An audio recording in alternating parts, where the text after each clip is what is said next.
ntabwo ari ukuvuga ngo ngiye kubizeza ngo nibakeka ko umuntu yahumanijwe ngo ntabwo ari byo, ahubwo icyo nababwira ahubwo ara contraire ni uko igihe bari gukeka ko umuntu yahumanijwe ntibibe impamvu yo kumutinza kujya kwa muganga batinya ko naterwa urushinge ari bupfe.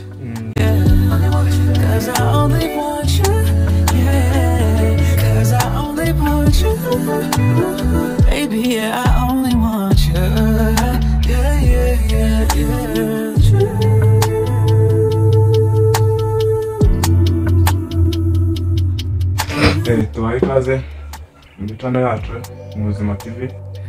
Yego, murakoze. Tunabashishikariza gukomeza gukora subscribe na like and share. Abantu nibakore subscribe rwose izi nkuru z'ubuzima ze kujya zibacika. Kugira ngo birushaho no kugera ku bandi bantu b'Abanyarwanda benshi bakomeza nyine kudukurikira nyine kuri channel yacu.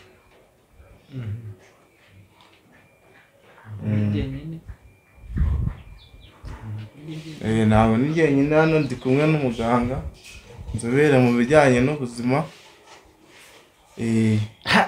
nawe twamwakira. Nawe ntukazagize, ntabwo ndi inzobere, ndi umuganga usanzwe ariko ntabwo ndi inzobere. Nawe turamwakiriye nawe kugira ngo abibwire. Murakoze. Mu by'ukuri wenda mbere yuko nanakomeza dukomeze dushishikariza abantu gukora subscribe, share, ibi bintu biratwubaka. Iyo abantu ubona bari gushyira igitekerezo ku kintu wavuze, ubona yuko mu by'ukuri bigutera imbaraga, ukabasha nyine gukomeza kuzamura ibyo ukora, uzamura urwego rw'ibyo ukora, bityo ukabona n'imbaraga zo kugira ngo ukore n'ibindi birushijeho. Nk'uko rero wari umbwiye kubibwira, ntabwo nahindutse, ni Dr. Richard ari nitwe, ndi umuganga wemewe wa leta, nkaba rero nishimiye kubana namwe kugira ngo dukomeze dusangire amakuru yarengera ubuzima bw'Abanyarwanda cyangwa se abadukurikira kuri channel yacu ya Ubuzima TV. Murakoze. Yego, murakoze cyane. Ahandi se mu buzima bumeze mute? Ahandi nyine turaho twe twibera nyine mu bitaro, nta yandi makuru yandi wenda wambaza ngo mbe nabasha kuba nayamenya cyane. Ariko mu bitaro turaho, tubona bucya bukira nyine nk'ahandi hose, hari n'abandi mu zindi sectors niko babayeho. Ni ibisanzwe. Ni ibisanzwe. Weekend iri kwisoza ute? Weekend yari irimo ibintu byinshi, yari irimo n'umupira. Nubwo nababwiye ngo nibera mu bitaro nyine, rumva nahise mbabeshya tayari. Watubeshye. Kubera ko nagiye kureba umupira wa gishuti wahuje Amagaju na AS Muhanga, wabereye kuri stade ya Muhanga. Match yanambabaje mu by'ukuri. Yarakubabaje mu buryo byagenze. Iriya match yarambabaje ngiye rwose. Ngeze aho ntangira gutekereza ko nshobora kuba ntazongera kureba umupira. Muhanga se byagenze ko yari yakiriye n'igitsinda noneho. Muhanga yewe ntabwo ndi na Muhanga gusa, umwera waturutse mu Mavubo kwera nino, urumva. Kuko Muhanga yagize itya bayinyagira ibitego 2-1. Nayo yakurikije wa muco. Yari igombo, ariko nyine n'ibyo byari biraho ngaho, harimo abantu bona bakora udufente tw'ubwiyemezi gusa, bashaka kwigira abantu, bashaka kwiyerekana. Ariko mu by'ukuri icyo twebwe nk'abafana tuba dukeneye ni igitego, iby'amacenga n'ibikibindi biza nyuma, ariko twatsinze. Ndumva ikomeje rero kuguma mu cyiciro cyayo cya kabiri ngo ndumva itazakivamo. niko bigaragara ntabwo izakivamo nikomeza gukina uko nayibonye. ngewe ku bwanjye hari n'uwo nabonye ntazongera no kugarura mu kibuga. umusore rwose ntabwo nzi amazina ye, murambabarira simba mbizi, ariko hari umusore wari wambaye nimero 15 mu mugongo rwose. uriya musore yarambabaje, yagiyemo asimbuye nibyo, ajyamo n'amakabyo menshi yiruka n'iki mbona ariko yarambabaje. njye ku bwanjye ntabwo yazongera gusubira ku rutonde rw'abantu bakinira mu. kubera iki se byagenze gute? nyine wabonaga ko nyine ntacyo amaze. reka nawe kumucira urubanza kuko iby'imikino simbizobereyemo, ariko ngiye ku bwanjye nabonye ntacyo amaze. bwari ubwa mbere wari umubonye se wabwirwa n'iki ko nta kintu amaze? namugereranyaga n'abandi bakinanaga, nubwo ngiye ntazi iby'imikino, ariko nibura ureba abantu bakinana ukareba ukina neza n'udakina. uriya ntakina rero. reka by'imipira tube tubyihoreye, n'ubundi ntabwo ukunda kubikurikirana cyane nk'uko nabikubwiye nk'uko mwabimbwiye. reka tujye ku ngingo y'umunsi. hari ibibazo abanyarwanda baba bibaza bijyanye n'ubuzima, n'abashaka kubabaza kugira ngo mubasobanurire. hari abibaza ngo kuki abantu banga kujya kwa muganga. mutazabeshyira abanyarwanda basigaye bivuza. abanyarwanda basigaye bivuza, ntabwo u Rwanda rwuba ni nk'urwa kera. hari abantu bagitinya kujya kwa muganga ngo ni uko barozwe amarozi, ibintu nk'ibyo, ngo nibagerayo baraterwa inshinge bapfe. ibyo bintu nkabibasobanuriraho nabo bakabimenya bakabyumva. Julius urakoze kuzana iyo ngingo. iyo ngingo nanjye ndi umwe mu bantu mu by'ukuri bahuye n'ikibazo kijya kumera nka gutyo ku bitaro. mu by'ukuri aho umurwayi araza ukamurebesha amaso ukabura icyo umukorera, kuko ku icyo ushaka kumukorera abamurwaje ntibashaka yuko ugikora.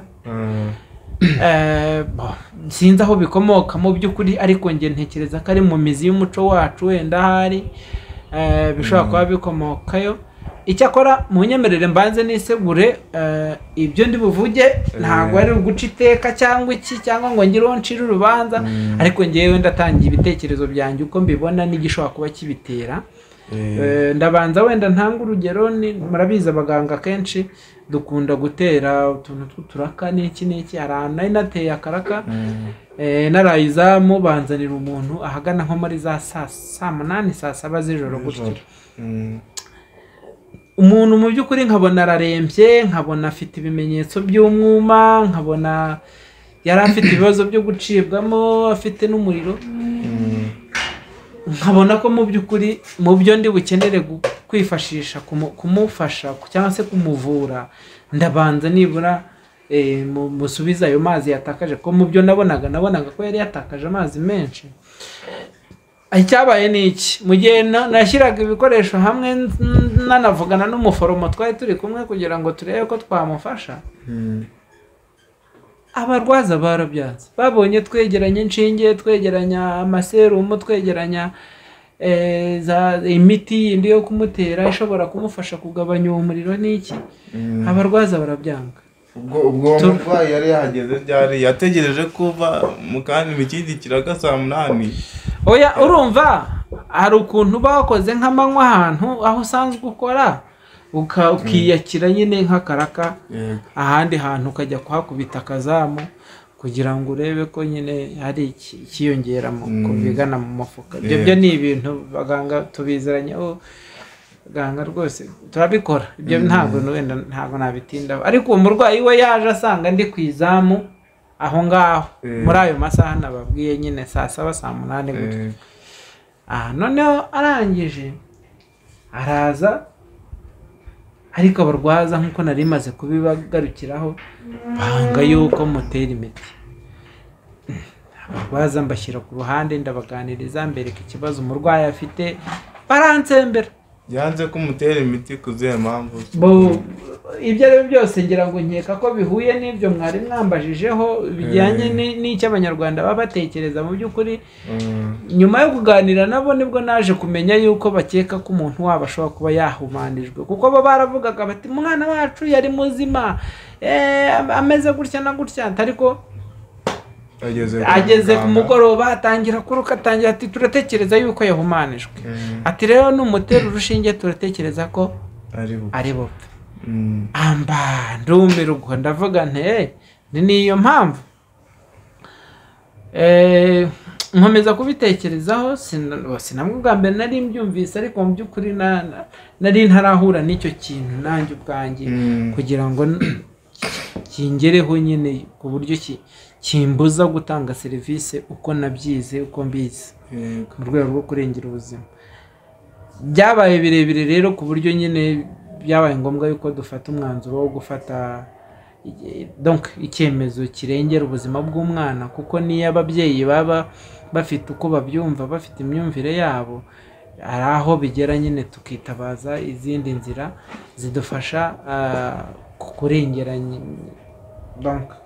umuntu. Cyane cyane hazamo abanyantege nke, abadafite ububasha cyangwa se ubushobozi bwo kwifatira icyemezo. Ushobora kuba ufite ubumuga bwo mu mutwe, cyangwa se uri umwana utarageza ku gihe cyo kuba wakwifatira icyemezo. Icyo gihe rero twafashe icyemezo nk'abaganga, ubwo nahise mpamagara abandi baganga, dufata icyemezo turagisinyira, dukorera umwana icyo tugomba kumukorera. Kubw'amahirwe Imana inabidufashamo, umwana aroroherwa, harataha ni na muzima. N'ubu ngubu rimwe na rimwe njya mpura nawe ameze neza. Ariko naje gusanga ko kimwe mu bishoboka gishobora kuba gituma biriya warumbajije ababyeyi bamwe na bamwe bumva ko umwana bakeka ko yahumanijwe naterwa inshinge ari bupfe. Kimwe muri byo, niba hari n'abapfuye, nta mibare mfite murambabarira, niba hari n'abapfuye muri ubwo buryo, birashoboka ko hari ababyeyi bari bafite iyo myumvire, noneho bagatinda kugeza umuntu kwa muganga. Ni ukuvuga ngo iyo umuntu yarwaye uburwayi ubwo ari bwo bwose, ugatinda kumugeza kwa muganga, uburwayi bwo burakomeza bugakura. Niba ari ikibazo runaka ari kugira, kigakomeza kikagaragara, noneho rimwe na rimwe ukaza kugira agatima ko kumujyana kwa muganga amazi yarenze inkombe. Ibi rero ntekereza ko ari byo bikunda kubaho igihe bakeka ko hari umuntu runaka wahumanijwe, bakanga kumujyana kwa muganga, noneho ahubwo bakabona uko amasaha agenda yicuma, ibintu bigenda birushaho kuba bibi. Noneho uko biba bibi, ntihabura ab'influencer cyangwa se abashyiramo umugaga, bakavuga bati reka uyu muntu tumujyane kwa muganga. Gusa nanone nuko bamugeza kwa muganga, ugasanga ya mitekerereze y'ukwanga yuko muganga ari bukora ibyo yize bazanye nayo. N'ubundi bamuzana amasaha yarenze, baje bayizanye, baje bakererewe, ariko nanone baje n'ubundi bazanye iyo myumvire, bigakomeza gukerereza muganga gufatira ibyemezo bikwiye ku gihe. Noneho naho abifatiye akabifata nta kintu bikigize bite, nta kintu bikimaze, bityo ubuzima bw'umuntu bukaba bwabirenganiramo. Urumva nk'uwo mwana natangiye ngo urugero, umuntu iyo yagize umwuma buriya ni ikintu gikomeye cyane. Wenda kubisobanura mu buryo abanyarwanda bari bwumve sinzi niba biri bunyorohera, ariko reka ngerageze. Ngo iyo umuntu yagize umwuma, amazi aya ngaya tunywa cyangwa se n'iki, agize hafi 80% y'ibigize umubiri w'umuntu. Nuwa ngo amaraso aya tubona umuntu afite mu mitsi, agenda mu mitsi, aya maraso ntiyagenda umuntu adafite amazi mu mubiri. No kuvuga iki? No kuvuga ngo iyo umuntu yagize umwuma, ibice bitandukanye by'umubiri bituma umubiri ukomeza kubaho birasufura birangirika. Duhere nko ku mpyiko. Impyiko ntago amaraso ayigeraho ahagije kuko y'amazi yatumaga amaraso nyine abasha gutembera neza mu mubiri adatembera. Impyiko ntago amaraso ayigeraho ahagije. Impyiko niyo ibi ya mbere mu kwangirika. Wa mutima ntupompa neza ya maraso kuko ntago aba yoroshye ku buryo agenda mu buryo bworoshye mu mitsi. Mu bwonko amaraso ntago aba agerayo mu buryo bwiza, mu buryo bworoshye. Nuwa ngo ikintu bita umwuma ubwacyo kirica. Sibyo? Kirica kandi kica vuba. Nuwa ngo uyu muntu wamaze kubona ko afite umwuma, ikiba cyihutirwa cya mbere kiruta ibindi ni ugukorija uwo mwuma cyangwa se kuvura uwo mwuma. Ari nawe ubona abaganga bahita bahibibika n'abashyiramo amaserumu bahita bagira gute kugira ngo nyine barwanye iki? Barwanye wa mwuma. Iyo rero ubonye umuntu ufite imyumvire itandukanye n'iyo aza agutesha igihe nyuma y'uko umuntu yanahamugejeje yakererewe, biba biri gusunikira yuko wa muntu bazanye agera kuri point ya nyuma yo gupfa. Kandi mbere y'uko twe tubona ko umuntu yapfuye burya aba yapfuye kare. Kuko niba ibyageraga mu bwonko bitakigerayo mu buryo buhagije, ibyajyaga mu mpyiko bitagerayo mu buryo buhagije, ibyajyaga mu mwijima bitakigerayo mu buryo buhagije, ibyo bitewe n'umwuma, burya cya gice cyagatumye umubiri ukomeza gukora uko wakoraga cyo kiba cyapfuye kare mbere y'uko tubona yuko umuntu w'inyuma yagize ate? Yapfuye. Ubwo rero ngewe icyo mbona gishobora kuba gituma koko abantu bagira banga kujya kwa muganga ni ubujiji, ni imyumvire, ni imvugo navuga ngo zakomotse kera ntazi mu by'ukuri aho zakomotse, zidafite inyandiko z'abahanga zibishyigikiye. Nkaba nanaboneraho by the way kuba nahamagarira abanyarwanda kumenya ukuri bakajya bivuza. Niba waba ukeka yuko ari amarozi, ibyiza ni uko ushyira umuntu wabyize agakora ibyo yize hakiri kare, aho kugira ngo utegereze. Kuko uko utegereza biri kurushaho kuzamba kurusha uko umujyana kwa muganga bakagerageza ibishoboka, kuko n'ubundi numugumana nabwo. Noneho reka tubizeze ko indwara ishobora gukira.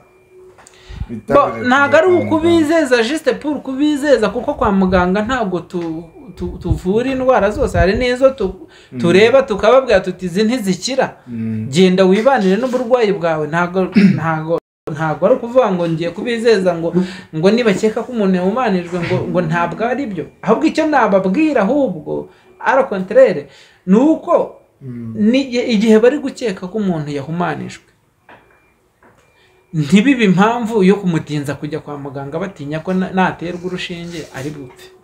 Sibyo? Ahubwo nibakeka ko umuntu yahumanijwe ntibihutire kugeza umuntu kwa muganga ataranegeka. Icyo ngicyo nicyo numva twabwira abanyarwanda kugira ngo muganga abashe gukoresha ibyo yize atabara ubuzima bw'uwo muntu. Naho ibindi utekereza utari umuganga uri kuvangira abaganga, kandi uri no guhemukira ubuzima bw'uwo muntu wakagombye gufashwa hakiri kare. Tubashimire, mwakoze cyane. Murakoze kandi kuba mwaduhaye wenda uyu mwanya uhagije mu by'ukuri wo kuba twaganira kuri iyi ngingo. Ni ingingo ntekereza ko itari yonyine, tuzagenda tunaganira n'izindi ngingo mu yindi minsi. Abanyarwanda bagiye bafite utuntu dutandukanye, niba ari utw'umuco, niba ari utw'imyumvire, dukeneye mu by'ukuri gutungwaho itoroshi kugira ngo abantu bajye bazamuka mu myumvire.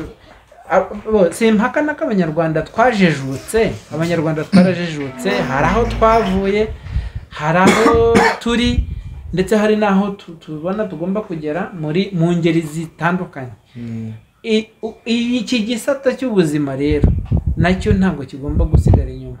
Abantu ngo basigare batekereza yuko uko byari kera ariko ari nako bizahora ntabwo ariko bimeze siyanse yo mu kiganga igenda itera imbere uko bwije n'uko bukeye hari ibyo abaganga cyangwa se kwa muganga bakoraga mu minsi yashize ubu ngubu ubizanye byagaragara yuko nta kintu bimaze kubera yuko ubumenyi bw'abahanga bwagaragaje yuko nta musaruro ufatika ubibona